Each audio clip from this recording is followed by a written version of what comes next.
اللہ نے قرآن مجید کے اندر ارشاد فرمایا کہ وَهُوَ الَّذِي خَلَقَ اللَّيْلَ وَالنَّهَارَ، فرمایا وہی رب ہے جس نے رات اور دن کو بنایا، وَالشَّمْسَ وَالْقَمَرَ، سورج اور چاند کو بنایا،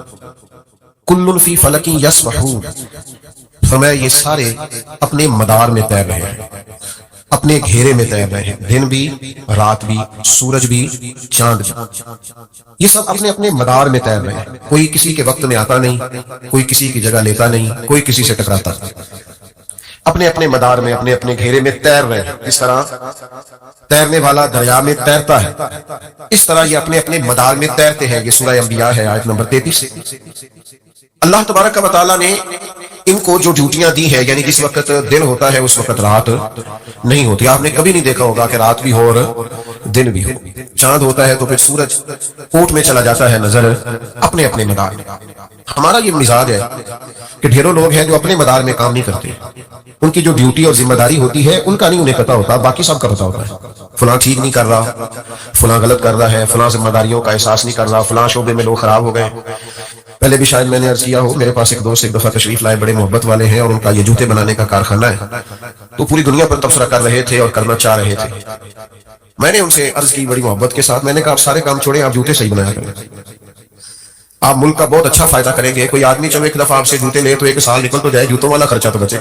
آپ غریب کی اتنی مدد بس کر دیں کہ جو آپ کر رہے ہیں اس کو صحیح کر کے کریں، تو باقی ساری دنیا کی فکر آپ چھوڑ دیں، جس کو اللہ نے جہاں رکھا ہے وہ اپنی ڈیوٹی کرے۔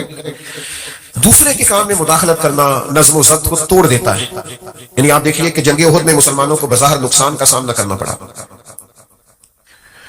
اس کی وجہ یہ بنی کہ نبی کریم صلی اللہ تعالی علیہ وسلم نے بعض صحابہ کی ایک درے پر ڈیوٹی لگائی تھی۔ فرمایا جب تک میں نہ کہوں تم نے اس درے کو نہیں چھوڑنا، یہیں کھڑے رہنا۔ اب جنگ ختم ہو گئی، مسلمان کامیاب ہو گئے، مال غنیمت جمع ہونے لگا، تو بعض صحابہ نے اجتہاد کیا، انہوں نے کہا کہ یہ جو حضور نے فرمایا تھا نا جب تک میں نہ کہوں، اس کا مطلب یہ ہے کہ یہ جنگ کے ختم ہونے تک کی بات ہے، اب تو ختم ہو گئی جنگ۔ اجتہاد کیا، رائے دی، تو جو ان کی ڈیوٹی تھی وہ ڈیوٹی چھوڑ کر وہ ذرا دوسرے کام پر آئے، اس کا نتیجہ یہ نکلا صرف اپنی ڈیوٹی چھوڑ کے دوسری ڈیوٹی پہ آئے، اور اخلاص والے تھے، مخلص تھے، ایمان کے اعلیٰ درجے پر فائز تھے، ان کا ایمان کسوٹی ہے دوسروں کے لیے، دنیا کے سب سے عظیم لوگ تھے، لیکن صرف تھوڑی دیر کے لیے اجتہاد میں بھول ہو گئی اور اپنی ذمہ داری چھوڑ کے دوسرے کام میں وہ لگ گئے، تو اس کا نتیجہ یہ نکلا کہ 70 صحابہ شہید ہو گئے۔ حضرت امیر حمزہ رضی اللہ تعالیٰ عنہ کا پورا وجود کٹ گیا، خود نبی کریم صلی اللہ تعالیٰ علیہ وسلم کو تکلیف آئی، دانت مبارک شہید ہوئے، وجود نور سے خون نکلا۔ یہ ساری آزمائش کیوں بنی کہ وہ جو نظم و ضبط حضور نے دیا تھا بنا کے، اس میں تھوڑی دیر کے لیے بعض لوگوں کو سمجھنے میں اشتباہ پیدا ہوا تو نقصان ہوا۔ ہمارا آج پوری ملت کا قومی مزاج یہ بن گیا ہے کہ لوگ ذرا تھوڑا سا دوسروں سے ہٹ کے چلنا چاہتے ہیں، نظم و ضبط کے قائل نہیں ہیں، کسی ترتیب کو پسند نہیں کرتے۔